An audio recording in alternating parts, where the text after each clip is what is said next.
morning guys. Today we will learn subject English standard 10th semi English medium from your book My English Course Book. In unit 1 the first 1.1 is a teenager's prayer. This is a poem. Let us start this teenager's prayer. This is a very good poem because a teenager like you is confused in his or her life while choosing the way of life, or she is confused. आता इथे picture मध्ये आपल्या book मध्ये ही girl वाटते, girl असेल किंवा boy असेल, teenager आहे 13 to 19 पर्यंत. टीनेजर म्हणजे 13 to 19 या एज मधला हा एक स्टुडंट आहे, मे बी गर्ल और बॉय. तर आता इथं कन्फ्यूज आहे. बऱ्याचदा काय होतं, तुम्ही जेव्हा 10th नंतर 11th ला ऍडमिशन घ्यायचं आहे, first confusion is that whether I should get the admission in science stream or commerce stream, or art is the route, whether I can make a career as possible as early by studying the diploma course in engineering. That means there are so many things you have to decide or you have to choose. Now here, just like you, the teenager described in this poem, or suppose the poet is a teenager or speaker is the teenager, is confused. Number of times if a teacher teaches you two methods of solving linear equations, if question is not clear whether you have to use the method of graphical solution or by eliminating the coefficients, then you get confused. म्हणजे नेमकं कुठली method use करायची तिथे आपण confuse होतो. बऱ्याचदा आपण बाहेर जाताना कन्फ्यूज होतो की मी कुठला ड्रेस आज घातला पाहिजे. म्हणजे असे अनेक कन्फ्युजन लाईफ मध्ये असतात. तर अशा कन्फ्युजनच्या वेळी मग तुम्ही काय करताय, मम्मी मी आज टी शर्ट घालू का, सुट्टी बाहेर जायचंय, किंवा हा पांढरा शर्ट काळा पॅन्ट छान दिसेल. असे अनेक कन्फ्युजन पावलोपावली आपल्या समोर असतात, छोट्या छोट्या गोष्टीमध्ये सुद्धा. परंतु आता इथं हा टीनेजर जो आहे ना, त्याला आपल्या लाईफचा करिअर म्हणा किंवा विचार करायला लागल्यानंतर स्वतःच्या मनाने जेव्हा आपण थोडासा जास्तीचा विचार करायला लागतो, तेव्हा मग एखादा पाथ, एखादा वे चूज करताना, एखाद्या गोष्टीचं डिसिजन घेताना आपण कन्फ्यूज होतो. मग पहिल्यांदा या चिटचॅट सेक्शन मध्ये form groups of 5 to 6 and discuss. Give a rating of 1 to 5 to each of the following. When you have to take important decision, what do you generally do? There are 6 things mentioned here.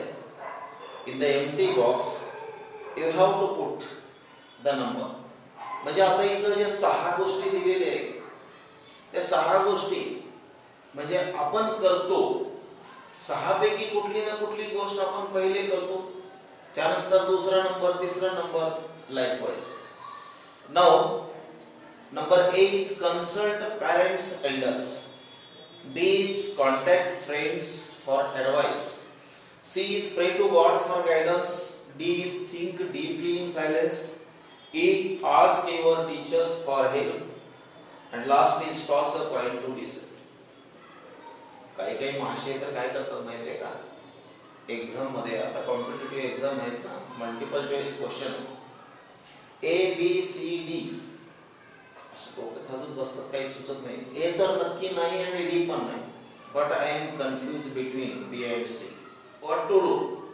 तिकडे तिकडे मान हलवतात, काही response मिळत नाही. मग सुट्टे पैसे असतील तर हळूच पॉइंट काढतात आणि टॉस करतात. काटा असेल B, छापा असेल C, मग समजा सी पडला, yes C I am right लिहून टाकायचं. Is this right method of choosing the answer? मग हे राईट आहे का? जर मग हे राईट नसेल तर मग नेमकं काय केलं? त्या ठिकाणी तुमचा अभ्यासच, तुम्ही नेहमी केलेलं अनालिसिस, तुमची डिसिजन एबिलिटी, तुम्ही खरोखर अप्लिकेबल नसलेले आन्सर स्ट्राईक आउट केले का, काढून टाकले का? म्हणजे अनेक गोष्टी की ज्या मेथड मधून गेल्यानंतर स्टेप बाय स्टेप तुम्ही काय करू शकता, आन्सर करेक्ट फाइंड करू शकता. चला ठीक आहे. आता तुमच्यामध्ये आता टीनेज मध्ये आहेत तुम्ही, 10th मधून 11th मध्ये जाणार आहेत, त्यावेळेस तुमच्या समोर तुमचं करिअर ऑप्शन्स अनेक असतात. त्यापैकी 2 करिअर वरती तुमचं जास्त फोकस झालंय आणि मग तुम्ही तिथे पण कन्फ्यूज झालं, नेमकं लेफ्ट और राईट हा प्रश्न आहे. काय करायचं? म्हणजे फर्स्ट करिअर चूज करायचं की सेकंड करिअर चूज करायचं? आता तुम्ही 10वी अभ्यास करताय आणि तुम्ही पुढची स्वप्न बघायला लागले, असं गृहीत धरून चाला. तर मग आपण अशा कन्फ्युज्ड स्टेट मध्ये काय करतो? Whether you consult parents first और कॉन्टॅक्ट फ्रेंड्स और pray to God, think deeply in silence, ask your friends, ask your teachers और toss a coin. What is your opinion? तुम्ही जेव्हा गोंधळलेले असता सगळ्यात पहिले तुम्ही काय कराल हे मला सांगा. इथे आपला पसंती क्रम, आपला प्रिफरन्स तिथे लिहायचं बॉक्सेस मध्ये. असं मॅन्डेटरी नाही की हा एक करेक्ट आहे दुसरा रॉंग आहे, नाही. तुम्हाला काय करता तुम्ही नेमकं ते तुम्हाला इथे सांगायचं आहे. सांग यश, काय करतो आपण गोंधळलेले असतो तेव्हा? Think deeply, right. Initially we think deeply, त्या विषयावर आपण बराच विचार करतो है ना, काही हरकत नाही.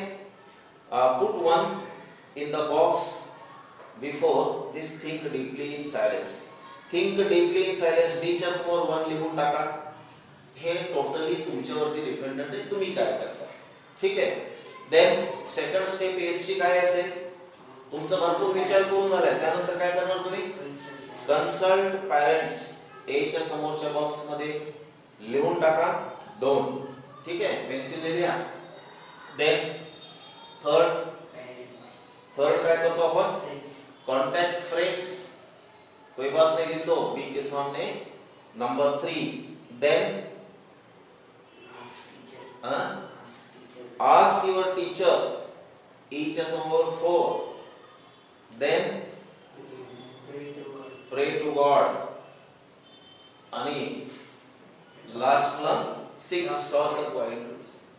नाही, लास्टचं बरोबर आहे की बाबा सर्वात शेवटी तुम्ही ह्या म्हणजे टॉसिंग ऑफ कॉइन वरती गेला, परंतु ईश्वराला फारच शेवटी नंबर दिला रे तुम्ही. काही हरकत नाही, तुम्ही ज्या पद्धतीने करता डिसिजन घेताना त्याच पद्धतीने आपल्याला इथे लिहायचं आहे. आपण आपलं एक आयडियोलॉजी आहे त्या पद्धतीने आपण इथे या बॉक्सेस मध्ये नंबर सिरियल लिहिणार आहे.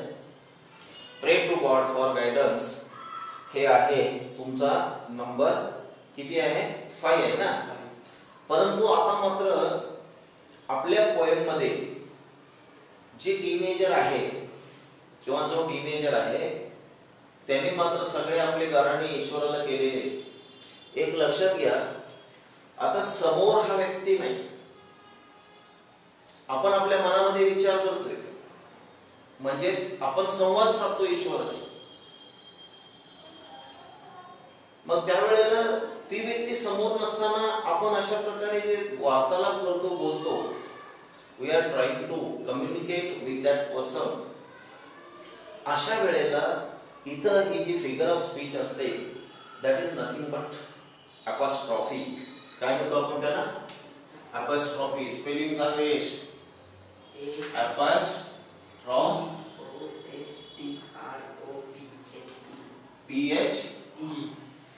अपॉस्ट्रॉफी म्हणजे आपण संवाद साधतोय की जी अदृश्य आहे व्यक्ती तिच्याशी, मग गप्पा मारतोय, कधी कधी कोणाला तरी उद्देशून बोलतोय एकटंच आपलं, तर त्यावेळेला आपण काय म्हणतो किंवा विचार करतोय पण डोळ्यासमोर ती फिगर आहे. तर या अशा वेळेला आपण जी फिगर ऑफ स्पीच यूज करतो that is nothing but apostrophe. Now in the warming up section number 2 is in poetry very often there are lines in which the poet seems to talk directly to an absent person.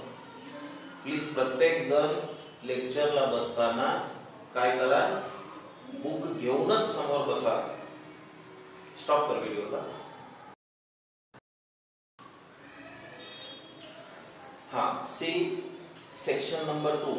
आता हा warming up मधला दुसरा भाग आहे की ज्याच्यामध्ये आपल्याला in poetry very often there are lines in which the poet seems to talk directly to an absent person, an abstract idea or thing, object. Such a tactic device used by the poet is the figure of speech apostrophe. For example, twinkle twinkle little star. बघा इथे तुम्हाला indirectly apostrophe चे example दिले आणि ही कविता याच्यामध्ये maximum apostropheच आहे. म्हणजे इथं ट्विंकल ट्विंकल लिटल स्टार, आपण हे लिटल स्टार्सला छोटी मुलं काय करतात की जेव्हा चांदणे चमकत असतात तेव्हा ते असं वाटतं की एका ठिकाणाहून दुसरीकडे चमकत चमकत ते जंप अप करायला लागले. तर अशा प्रकारची आव्हान ही मुलं करतात. Twinkle twinkle little star, death where is दाय स्टिंग. अरे मृत्यू तू येतो कसा आणि घेऊन जातो कसा, म्हणजे थोडक्यात तुझं स्टिंग कुठे आहे, तू आम्हाला किल कसा करतो. म्हणजे एखादा व्यक्ती असा भयापोटी तो विचार करतोय आणि त्या मृत्यूशीच बोलतोय. Oh caveman I wish I could live with you. आता हा केवमॅन त्याच्याशी आपण बसल्या ठिकाणाहूनच बोलतोय. गुहेत थोडंच गेलोय जंगल मॅन कडे, आपण केवमॅन कडे नाही, पण बोलतोय की सर काय लाईफ असेल ना मस्त एकांत, नो टेन्शन, थंडगार केव मध्ये तो माणूस कसा राहत असेल. मी पण राहील, चला तर संपर्क साधूया. फोन काय डायरेक्ट आपल्या इथून तार जोडली त्याच्याशी, है की नाही. आणि मग o caveman I wish I could live with you, म्हणजे आपण त्या केवमॅनशी लगेच बोलायला लागलो. Now complete the following creating examples apostrophe of your own. O life, आता इथं आपल्याला तुम्हाला स्वतःची apostrophe तयार करायची आहे. O life. बघा आता लाईफ कडे तुमचा बघण्याचा दृष्टिकोन जसा आहे तसं तुम्ही तुमच्या लाईफ सोबत बोलणार आहे. तुम्ही काय म्हणणार आहे, o life how difficult nowadays you are going, किंवा o life how beautiful you are, तू किती सुंदर आहे. म्हणजे आपण आपल्या आयुष्यालाच म्हणतोय o life you are very challenging यार, है की नाही. म्हणजे आपण आपल्याशीच बोलतो. Dear God please. आता बघा हे ईश्वरा, आपल्याला काहीच नाही समजलं ना, एक तरी परीक्षेला जाताना आई वडील आठवतात, पटापट पाय पडतो परीक्षेच्या दिवशी, आणि वर्षभर आपण हमरी तुमरीला येतो, मोठा आवाज करून बोलतो, क्लासला वेळेला जा म्हटलं तर राग येतो. परंतु आपण काय करतो, अशा वेळेला मात्र आठवण करतो. तसंच आपण आता ईश्वराची आठवण करतोय. डिअर गॉड, हे ईश्वरा मला कशाची मदत कर, please help me in my examination, माझ्या परीक्षेत मला मदत कर. बुक्स, आता पुस्तकाशी पण बोलू लागलोय आपण. Books, you are my real time teacher, you are my real time teacher. म्हणजे चलो कभी भी कहाँ भी, है ना, किसी भी वक्त book is there to guide you. म्हणजे books, you are my real time teacher. Exams, परीक्षेला उद्देशून आपण बोलतो. I wish you should not come every year, मला तरी वाटतं दरवर्षी तू येऊच नको. म्हणजे एक्झामला आपण बोलतोय हे एक्झाम बेचारी कशाला येते दरवर्षी, नको येऊ ना एवढा वर्ष. कोरोनाच्या काळात झाल्यासारखं एकदा गायब होऊन जा, है ना. 2021च्या परीक्षा झाल्या का नाही, नाही झाल्या ना, 22ला झाल्या. हा म्हणजे तशा पद्धतीनं काय, तू येऊ नको, गायब होऊन जा. O you beautiful sky, you provide roof for all the living beings. आता स्कायचा प्रशंसा करण्याचा तुमचा मूड आलाय. स्कायला म्हणता ओ ब्युटिफुल स्काय, लय भारी, तू खरं तरी फारच ग्रेट आहे. You provide roof for all, आमच्या सगळ्यांना, प्राणी मात्रांना, वनस्पती प्राणी, किडे मकोडे सगळ्यांना प्रोव्हाइड करतो आणि किती सुंदर दिसतो. अशा प्रकारे आपण इथे काय करायचंय, इमॅजिन करायचंय. जसं टीनेजर या प्रेयर मध्ये इमॅजिन करतो त्याच पद्धतीने. आणि आपल्याला ही अपॉस्ट्रॉफीची सेंटेन्सेस कंप्लीट करायचंय. ही जी टास्क दिली आहे त्याचा उद्देश असतो की we should go deep into the lesson or the poem. जे काही आपल्या समोर लेसन स्टडी करताना, पोएम स्टडी करताना त्याच्या एक बॅकग्राऊंड तयार केली जाते. आपण असा विचार करायला लागतो, त्या माहोलमध्ये घुसतो. त्यामुळे हा वॉर्मिंग अप सेक्शन असतो, चिटचट असतं. Let us start a teenagers prayer. बघा ती मुलगी मस्त आहे बघा, धीर गंभीर मूड मध्ये आहे, अशा आहे की नाही बघा. हात जोडून ईश्वराला डोळे झाकून आंख बंद करके प्रार्थना करायला लागली मस्तपैकी. ईच डे ब्रिंग, पेन्सिल हातात ठेवा, प्रत्येक लाईन रीड माझ्यासोबत मनातल्या मनात तुम्ही रीड करा. आणि जिथे डिफिकल्ट वर्ड असेल त्याला अंडरलाईन करून ठेवा. मी वर्डच्या मीनिंग सांगत जाईन. जे काही असेल तिथं इम्पॉर्टंट काय असेल अंडरलाईन करायचंय.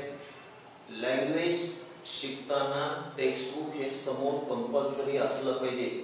इवन आता आपण जेव्हा व्हिडिओ रेकॉर्ड करतोय, यूट्यूबला अपलोड करतोय, तेव्हा यूट्यूबवर स्टडी करणाऱ्या स्टुडंटनी सुद्धा हा व्हिडिओ बघताना टेक्स्टबुक ओपन करून बसायचं.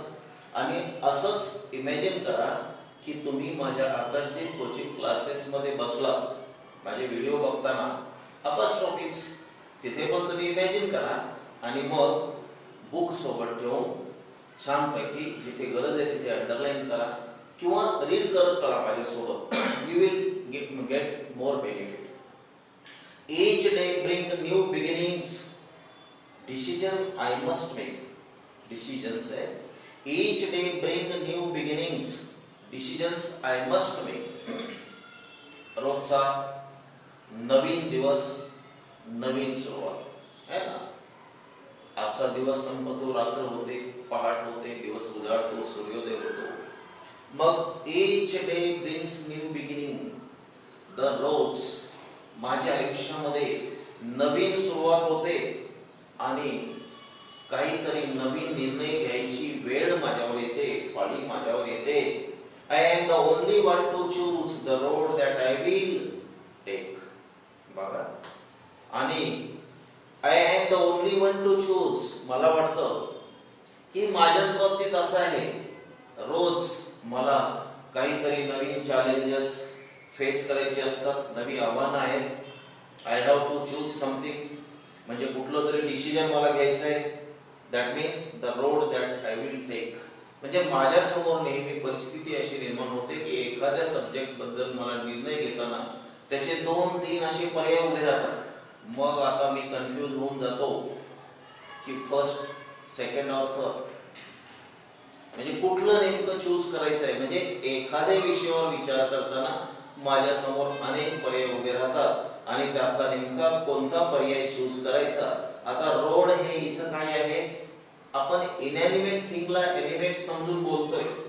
रोड किंवा हा रोड हा लाईफचा मार्ग अशा पद्धतीने इथं बोललेलं आहे. तर मग याच्याबद्दल तुम्हाला पुढे एक क्वेश्चन पण आहे बघा. कशामध्ये द रोड येईल पुढे, फिगर ऑफ स्पीच मध्येच आहे कुठेतरी क्वेश्चन याचा. तर मग the road that I will take. Next, I can choose to take the road of life that leads to great success. I can choose to take the road of life. जीवनाचा मार्ग. आता जीवनाला कुठं रस्ता आहे का, परंतु आपण ज्या पद्धतीने, ज्या आयडियोलॉजीने किंवा कुठल्या करिअर स्ट्रीम मधून आपल्या जीवनाचा काळ व्यतीत करणार आहोत त्यालाच आपण काय म्हटलो, road of life. I can choose to take the road of life that leads to great success. मला जीवनाचा असा मार्ग चूज करायचा आहे की जो एक उच्च यश प्राप्तीकडे घेऊन जाईल किंवा एक महान यश, महान विक्ट्री मला देऊन जाईल. असा रोड मला निवडायचा आहे. म्हणजे माझ्या लाईफ मध्ये मला या मार्गाने जायचं आहे की जिथे मला यशस्वी जीवन जगायचं आहे. और travel down the darkened road that leads to great distress. पण जर समजा निर्णय घेताना माझी छोटीशी चूक झाली तर मला थ्रूआउट लाईफ काय करावं लागेल? पश्चाताप करत बसावं लागेल, अंधाऱ्या रस्त्यावरती चाचपडत म्हणतो ना आपण, तडपडत बसावं लागेल. परिस्थिती अशी निर्माण होईल, इकडे आड तिकडे विहीर, म्हणजे पुढे गेले तरी काळा कुठं अंधार आहे. काही अंतर गेल्यानंतर लक्षात येतं किंवा काही दिवसानंतर काही वर्षानंतर कळतं की माझं डिसिजन चुकलंय, आता मागेही जाऊ शकत नाही. पुढे गेले तरी खतरा, मागे गेलं तरी खतरा. म्हणजे थोडक्यात काय, अतिशय चिंता व्हायला लागते जेव्हा आपण अशा मार्गावरती मार्गक्रमण करतो, that leads to great distress. आणि मग ह्या डार्कंड अंधाऱ्या मार्गातून चुकीच्या मार्गावरून चालत असताना नंतर आपल्याला फारच वाईट वाटतं, चिंता वाटते, ताणतणावाचं जीवन सुरू होतं. मला खरं तरी अशा मार्गाने जायला नको आहे. मग याच्यापासून मला दूर कोण ठेवू शकतं? तर मग मला याच्यापासून दूर ठेवणारा एकमेव जर कोणी असेल तर माझा डिअर गॉड आहे. म्हणून मी गॉडला काय करते?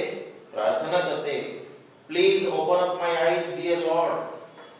हे ईश्वरा, हे परमात्म्या, तू काय कर, माझे डोळे उघड. डोळे उघड म्हणजे काय? हा कायम झोपलेले का? नाही, याचा अर्थ मला सद्बुद्धी दे. माझे डोळे उघड म्हणजे चांगलं आणि वाईट यामध्ये डिफरन्शिएट करायला मला शिकव. चांगलं काय, वाईट काय हे मला समजू दे. Open up my eyes dear Lord that I might clearly see. मला एकदम स्पष्टपणे ओळखता आलं पाहिजे योग्य आणि अयोग्य काय आहे, कुठला मार्ग निवडायचा आहे त्यात मला डिफरन्शिएट करता आलं पाहिजे. Help me stand for what is right. Help me stand for what is right. Bring out the best in me. आणि निश्चितच एखादी गोष्ट चांगली असेल तर त्यावरती फर्म राहायला मला शिकव. म्हणजे मी कसं असलं पाहिजे? चांगल्या गोष्टीला चिकटून राहिलं पाहिजे, निर्धार असला पाहिजे.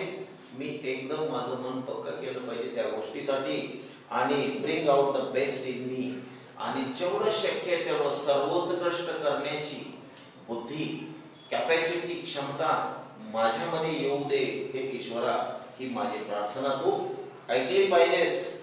Help Lord to just say no when temptation comes my way.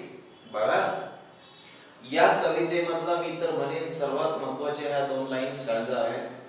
Help Lord to just say no when temptation comes my way. हे ईश्वरा मला मदत कर. केव्हा? आपण शक्यतो तर काय म्हणतो, हे करू दे, ते करू दे, पण मला हे नको करू देऊ.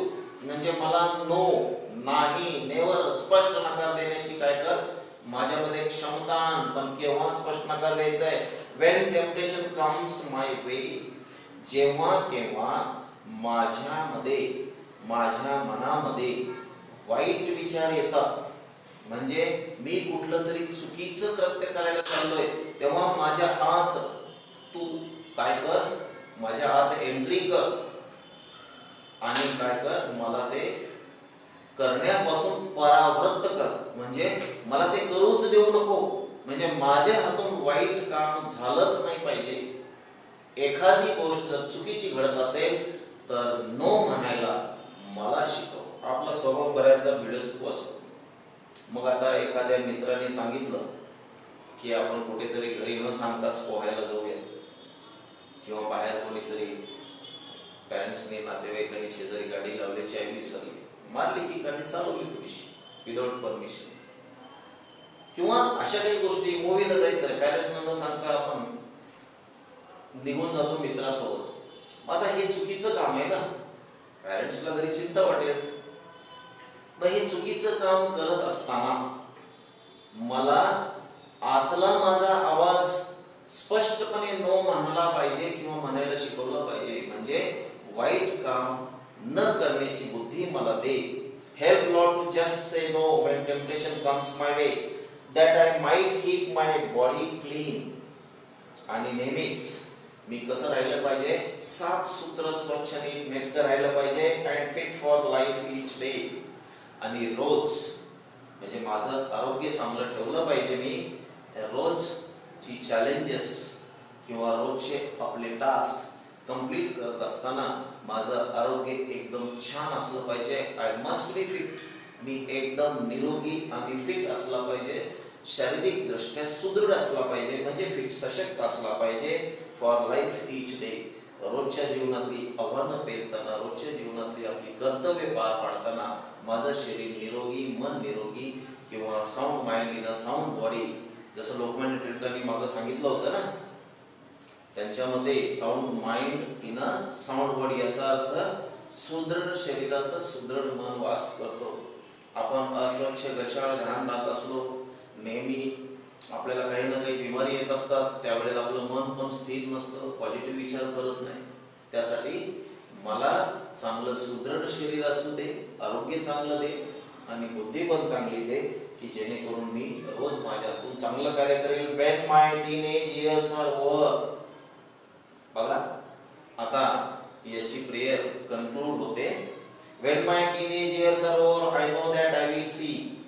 माझे जेव्हा हे टीनेज संपेल, खरं पाहता हे जे टीनेज असतं ना, ज्याला मराठीमध्ये आपण पौगंडावस्था म्हणतो, म्हणजे हा काळ असा असतो घडण्याचा आणि बिघडण्याचा, आणि जास्तीत जास्त तर संगतीमुळे, मैत्रीमुळे. चांगली असेल तर घडणार आहेत, वाईट असेल तर बिघडणार आहेत. या वयामध्ये बॉडीमध्ये जे झालेले हार्मोनल चेंजेस असतात, ती चेंजेस आपल्याला काय करत असतात, ओव्हर ऍक्टिव्ह करत असतात एखाद्या चांगल्या गोष्टीबद्दल किंवा वाईट गोष्टीबद्दल. आणि ही एक सहज प्रवृत्ती आहे लिव्हिंग बीइंग मध्ये किंवा ॲनिमल्स, ह्युमन मध्ये. वाईट गोष्टी पटकन आपल्याला कॅप्चर करता येतात, पटतात. तर मग ह्या वयामध्ये जर मी असं नाही केलं तर माझं भविष्य उज्ज्वल आहे, भवितव्य. When my teenage years are over, I know that I will see that life is lived its very best. आणि हे टीनेज संपल्यानंतर जेव्हा मी मागे वळून पाहिन, माझ्या वयाच्या 20व्या वर्षी, 22व्या, 25व्या वर्षी जेव्हा मी मागे वळून पाहिन, माझ्या टीनेजच्या काळाचा विचार करेन, पुनरावलोकन करेन, मागचा थोडासा विचार करेन, तेव्हा मला निश्चित असं वाटलं पाहिजे छातीठोकपणे की मी माझं जे टीनेजचं लाईफ आहे, या ईश्वराच्या साक्षीने, ईश्वराच्या संगतीने, ईश्वराच्या मार्गदर्शनाखाली किंवा ईश्वराच्या पॅरेंटहूड खाली मी फार छान जगलोय. With you walking next to me.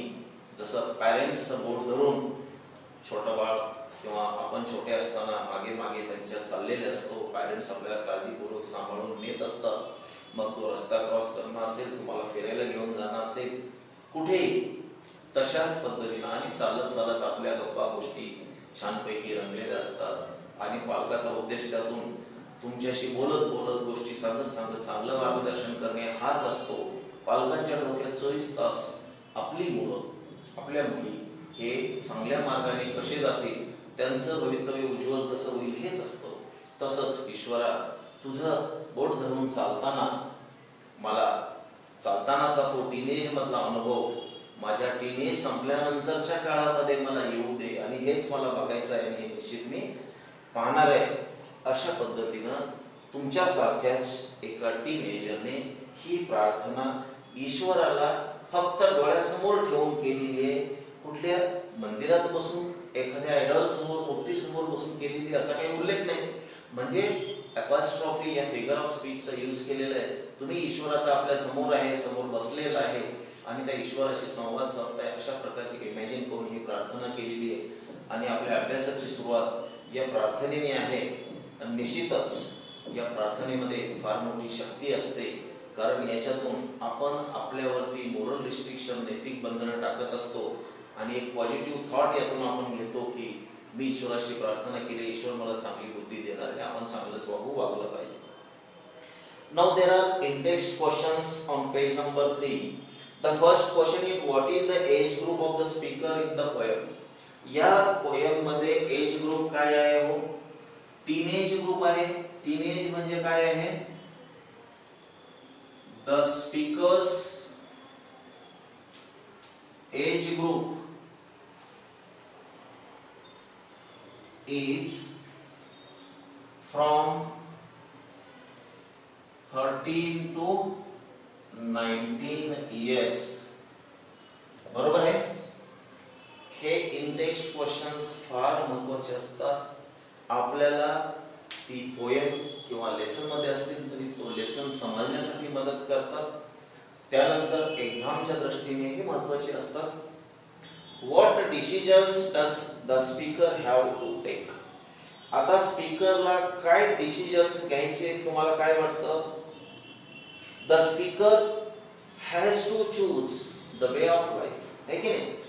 The speaker has to choose the road of life that may either lead to great success, आणि जर रॉंग झाला तर तो डार्कनेस कडे घेऊन जाईल किंवा डिस्ट्रेस मध्ये टाकेल लाईफला. आपण याच्यामध्ये लिहूया. What decision does the speaker have to take. Speaker has to take the road of life. Choose, I can choose to take the road of life. The speaker has to choose the road of life. Then next question is, what does each new day fetch? आता रोजचा नवीन दिवस उजाडल्यानंतर कुठल्या गोष्टीला या स्पीकरला तोंड द्यावं लागतं? कुठल्या गोष्टीला तोंड द्यावं लागतं सांगा बरं. रोजच्या नवीन दिवस उजाडल्यानंतर what does each new day fetch. Each day brings new beginnings, decisions I must take, है ना? म्हणजे या स्पीकरला रोज नवीन डिसिजन्स घ्यायचे असतात आणि तेच एक त्यासाठी काय आहे, चॅलेंज आहे.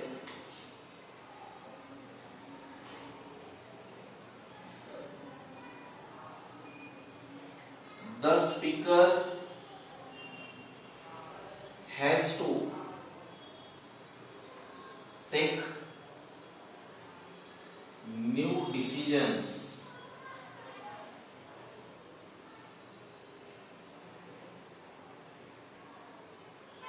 every day,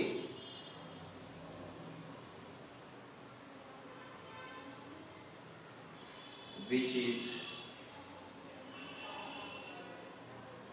challenge for him or her. ठीक है. next question is, how should one react to temptation. हा एक क्वेश्चन आहे. त्याच्या अगोदर आपण लिहिले, what effect does the speaker wish to see in himself at the end of his her teenage. आता त्याच्या अगोदर how should one react to temptation. How should one react to temptation. दिसतं का नाही? हा 4 आहे आणि याला करू आपण 5. नंतर लिहू आन्सर. टेम्पटेशन सोबत तुम्ही कसं डील कराल, कसं रिॲक्ट कराल? जेव्हा केव्हा टेम्पटेशन तुमच्या मार्गात येणार आहे, you have to say no. To just say no म्हणजे काय?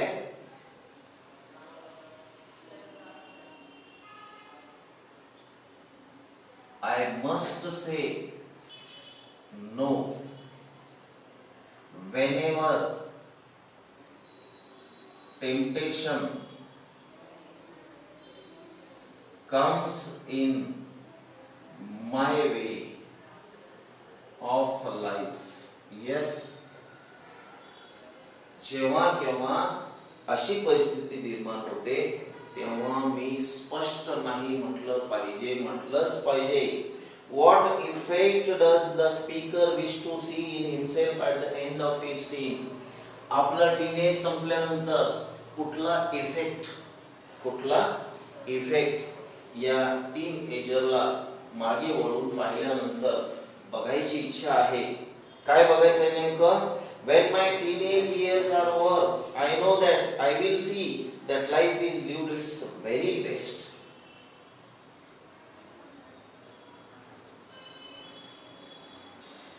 The speaker wishes to see that the life in the teen age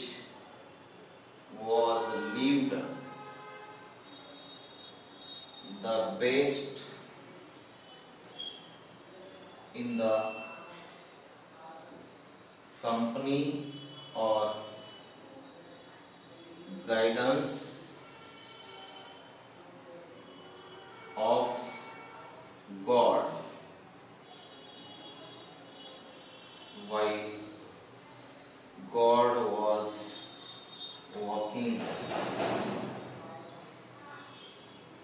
next to him or her. तर मग आता इथं आपण ही इंटेक्स्ट क्वेश्चन्स घेतलेले. पुढचा इंटेक्स्ट क्वेश्चन आहे, in what condition does the poet wish to maintain his body. तर आता एक होमवर्क मध्ये आपल्याला ही सगळी इंटेक्स्ट क्वेश्चन्स आणायचीच आहेत लिहून. त्याही शिवाय आपल्याला exercise questions, fill in the blanks असतील किंवा ग्रामॅटिकल क्वेश्चन्स आहेत, मॅच द कॉलम आहेत. आता याच्यामध्ये इंटरव्ह्यू क्वेश्चन्स आहेत, एखाद्याचा इंटरव्ह्यू करायचा आहे. आपण हा एक्सरसाइजचा इंग्लिश वर्कशॉपचा पार्ट उद्या बघणार आहे. एक्सेप्ट ऍक्टिव्हिटी जे काही आपल्याला इथं करणं पॉसिबल आहे ते करणार आहे. परंतु आता हे इंटेक्स्ट 2 क्वेश्चन्स आहेत, मी तुम्हाला त्याचे आन्सर्स ओरली सांगतोय. तर ते आन्सर्स तुम्ही समजून घ्या आणि मग उद्या येताना या पोएम मधला वॉर्मिंग अपचा पार्ट आणि इंटेक्स्ट क्वेश्चनचा पार्ट हा काय करायचा आहे, नोटबुक मध्ये फेर लिहून आणायचा आहे. या वॅकेशनच्या काळामध्ये तुम्ही इंग्लिशचं होमवर्क 4 लाईन नोटबुक मध्ये जेवढं पॉसिबल आहे तेवढं केलं तर फार छान राहील. कारण नंतर जेव्हा प्रोजेक्ट, होमवर्क, स्कूलचे असाइनमेंट सुरू होतील तेव्हा वेळ मिळत नाही. तर आता सध्या थोडासा वेळ जास्त आपल्याकडे असेल तर आपण हे काम 4 लाईन नोटबुक मध्ये करू शकतो सध्याला. Now the next question is, in what condition does the poet wish to maintain his body. चला मग सांगा, कोण सांगतं? प्रफुल्ल सांग. In what condition does the poet wish to maintain his body. काय म्हणतो? काय म्हणतात त्याला? 6 फॅक्ट्स. 6 फॅक्ट्स. 6 फॅक्ट्स. अच्छा, 6 फॅक्ट ठेवायचे का त्याला? काय किती वाढवायचे? स्टील बॉडी बनवायचे नाही. Poet wishes to maintain his body और to keep his body fit and clean. कशासाठी? की रोजची चॅलेंजेस फेस करण्यासाठी किंवा चांगला विचार करण्यासाठी मला फिट राहायचं आहे. कुठल्या स्टँजामध्ये आलं बघा? 4th स्टँजामध्ये, that I might keep my body clean and fit for life each day. म्हणजे I will keep my body fit. बघा याचा आन्सर कसं लिहिणार? In what condition does the poet wish to maintain his body. Poet wishes to maintain his body fit. कशासाठी? Fit and clean. कशासाठी? For life each day. म्हणजेच रोजचं जीवन चांगलं व्यतीत करण्यासाठी, सगळे चॅलेंजेस एक्सेप्ट करण्यासाठी मला माझं शरीर सुदृढ पाहिजे. कारण सुदृढ शरीरात सुदृढ मन वास करतो. Whose company, next question, whose company does the poet wish for in the walk of life. आता हे सगळं काही जे चाललंय ना, ईश्वराला समोर ठेवूनच चाललंय. प्रार्थना करत असताना आपण जरी डोळे झाकले असले तरी ईश्वर समोर आपल्याला दिसत असतो. आपण ज्याला मानतो, ज्याच्यावरती श्रद्धा आहे, तसं आता हे ईश्वराला समोर ठेवूनच सगळं चाललंय ना. बघा आता कोणाची कंपनी हवी आहे? या टीनेजरला कंपनी गॉडची पाहिजे. Just like the parents, the God is moving next to the teenager किंवा to the speaker. Whose company does the poet wish? Poet wishes the company of Almighty God or dear God, so that the speaker or poet will follow with the God or God will be next to the poet. म्हणजे God पुढे असेल, हा मागे असेल, किंवा त्या गॉडच्या मागे मागे सांगितलेल्या पद्धतीने ईश्वराने मार्गदर्शन केल्याप्रमाणे त्याच्या मार्गावरून चालण्यासाठी मला काय पाहिजे? ईश्वरा तुझी सोबत पाहिजे, साथ पाहिजे. म्हणजे माझ्या मनामध्ये तू नेहमी जर वास केला, तू राहिला, तर निश्चितच मला काय आहे?